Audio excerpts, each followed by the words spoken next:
বাংলার মানুষের মুক্তি অর্জন হওয়া পর্যন্ত আমাদের লড়াই অব্যাহত থাকবে।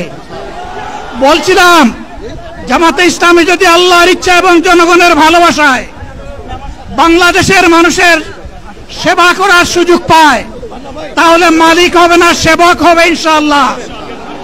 আজ আমি ঘোষণা দিচ্ছি, লক্ষ জনতাকে সাথে নিয়ে বাংলাদেশ জামাতে ইসলামী থেকে যারা আগামীতে সংসদ সদস্য হিসাবে নির্বাচিত হবেন, আরে আপনারা কথা বন্ধ করেন, আপনারা কথা বন্ধ করেন, সবাই বসে পড়েন, সবাই বসেন, বসেন, কেউ দাঁড়াবেন না, সবাই বসেন।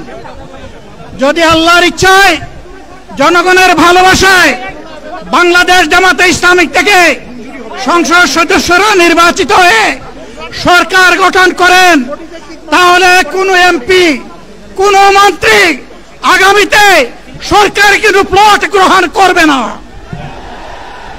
কোন এমপি এবং কোন মন্ত্রী ট্যাক্সবিহীন কোন গাড়ি চড়বে না। কোন এমপি এবং কোন মন্ত্রী তার নিজের হাতে কোন টাকা চালাচালি করবে না। কোন এমপি এবং কোন মন্ত্রী যদি তার নির্দিষ্ট কোন কাজের জন্য বরাদ্দ পেয়ে থাকেন, কাজ শেষ হওয়ার সাথে সাথে বাংলাদেশের 18 কোটি মানুষের কাছে তারা তার প্রতিবেদন তুলে ধরতে বাধ্য হবে। সম্মানিত বন্ধুগণ, চাঁদা আমরা নিব না, দুর্নীতি আমরা করব না, চাঁদা আমরা নিতে দেব না, দুর্নীতি আমরা সহ্য করব না। এই বাংলাদেশটাই আমরা দেখতে চাই। যুবকদেরকে আমরা স্পষ্ট ভাষায় বলতে চাই, বন্ধুগণ, তোমাদের সাথে আমরা আছি। আমি আজকে জামাতের আমির হিসাবে এখানে কথা বলতে আসিনি। আমি এসেছি বাংলাদেশের 18 কোটি মানুষের একজন হয়ে কথা বলতে। আমি শিশুদের বন্ধু, আমি যুবকদের ভাই, আমি বয়স্কদের সহযোদ্ধা, আমার বোনদের আমি ভাই। সুতরাং তাদের মুক্তির জন্যই আমি দায়িত্ব নিয়ে আজকে এখানে দাঁড়িয়েছিলাম। আল্লাহর ইচ্ছা, শরীর আমাকে সাময়িকভাবে সহযোগিতা করে নাই, এটাও আল্লাহর ইচ্ছা যে এখন আল্লাহ আমাকে কথা বলার সুযোগ দিচ্ছেন। আমি বলতে চাই, বাংলাদেশের নির্দিষ্ট কোন শ্রেণীর মুক্তির জন্য আমাদের এই লড়াই নয়। রাস্তার একজন পরিচ্ছন্নতা কর্মী, চা বাগানের একজন শ্রমিক, রক্ত পানি করে ঘাম জড়ানো আমার একজন রিক্সা চালক ভাই মাঠে ময়দানে বাংলাদেশের মানুষের মুখে যারা এক মুঠো ভাত তুলে দিতে চায়, আমার সেই কৃষক বন্ধুটি, আমি তাদের হয়ে আজকে এখানে কথা বলতে এসেছি। আমি কোন অভিজাত শ্রেণীর হয়ে এখানে কথা বলতে আসিনি। আল্লাহ তাআলার অশেষ মেহেরবানি, আজীবন সকল রক্ত চক্ষুকে উপেক্ষা করেছি, জেল জুলুমের পরোয়া করি নাই। আমার আফসোস, 24 সালে জাতিকে মুক্তি দিতে গিয়ে যারা জীবন দিয়ে শহীদ হলো, আমি তাদের একজন হতে পারলাম না। আপনাদের কাছে দোয়া চাই, ইনসাফের ভিত্তিতে একটি দেশ গড়ে তোলার জন্য আগামীতে যে লড়াই হবে, আমার আল্লাহ যেন সেই লড়াইয়ে আমাকে একজন শহীদ হিসাবে কবুল করেন। সম্মানিত বন্ধুগণ, আমাদের প্রিয় শহীদ নেতৃবৃন্দ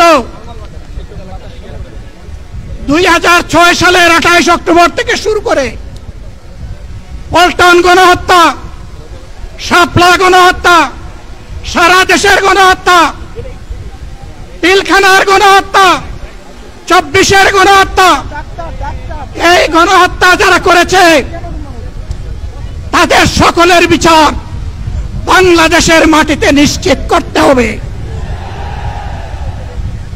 এদের বিচারের দৃশ্যমান প্রক্রিয়া শুরু না করা পর্যন্ত পুরানা ব্যবস্থাপত্রে বাংলাদেশ আর চলবে না। এতগুলো মানুষ এমনি এমনি জীবন দেয় নাই, জীবন দিয়েছে জাতির মুক্তির জন্য। যদি বস্তা পোতা পুরানা সবকিছুই টিকে থাকবে, তাহলে কেন তারা জীবন দিয়েছিল? যারা ওই বস্তা পচা ব্যবস্থাপনায় বাংলাদেশকে আবার গড়তে চান, তাদেরকে আমরা বলি, জুলাই যুদ্ধ করে যারা জীবন দিয়েছে, আগে তাদের জীবনটা ফেরত এনে দেন। যদি শক্তি তাকে ফেরত এনে দেন। আপনারা পারবেন না, যেহেতু পারবেন না, কাজেই নতুন ব্যবস্থায় নতুন বাংলাদেশ গড়ে তোলা হবে ইনশাআল্লাহ। শিশু, কিশোর, যুবক, মা, বোন, শ্রমিক, ছাত্র জনতা, ব্যবসায়ী, সবাইকে যেই দেশ, যেই সংবিধান, যেই রাষ্ট্র নিরাপত্তা দিতে পারবে, সেই নতুন বাংলাদেশ আমরা গড়ে তুলতে চাই। ভাইয়েরা, আমাকে সবাই চাপ দিচ্ছে, কেউ বলে ভাই শেষ করেন, কেউ বলে চাচা শেষ করেন। আমি তাদেরকে নিশ্চয়তা দিয়ে বলছি, আমার মৌত আমার আল্লাহ নির্ধারিত সময় থেকে 1 সেকেন্ড আগে হবে না, এবং হায়াত যা দিয়েছেন তার 1 সেকেন্ড আগেও আমি যাব না। অতএব মহান আল্লাহর কাছে আবারও তৌফিক চাই। আপনাদের কাছে যে কষ্ট হয়েছে, আপনারা, আমি তো এখানে শান্তিতে বসাচ্ছিলাম, আর চতুর্দিকে শুধু দৃষ্টি বুলাচ্ছিলাম। কি কষ্ট হচ্ছে আমার ভাইদের। প্রিয় ভাইরা, এই কষ্ট আল্লাহর জন্য। এই কষ্ট কার জন্য? ইনশাআল্লাহ আল্লাহ তাআলা আপনাদেরকে তার উপযুক্ত জাযা দুনিয়ায় দিবেন, আখিরাতে দিবেন। আপনাদের এই ত্যাগের বিনিময়ে নতুন বাংলাদেশ আমরা পেয়ে যাব। আসুন সেই নতুন বাংলাদেশের জন্য একবার স্লোগান দিয়ে শেষ করি, নারায়ে তাকবীর। আসসালামু আলাইকুম ওয়া রাহমাতুল্লাহ।